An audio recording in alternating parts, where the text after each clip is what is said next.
interpretation of Scripture, and we covered a lot of ground in the last couple of sessions we did. Now, our brother over here was talking about the interpretation of Scripture before, and he talked about spiritualisation. What was that other big word you used, brother? Spiritualising Scripture?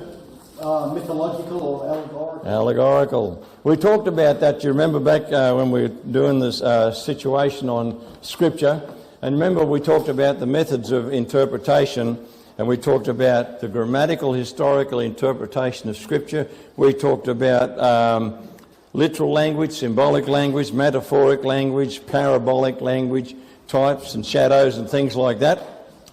We said the three principles are the agreement principle, what else?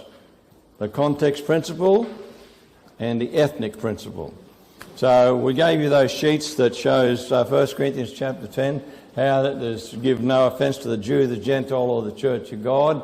Three people that Scripture talks about. Now what we're going to try and do today is try and bring us down to a simplicity where we didn't get to finish up on some of this stuff that deals with symbolism and language that's used in the Bible. And I talked about using simple interpretation of Scripture by simply believing what the Scripture says, for what it says. And there will be terms used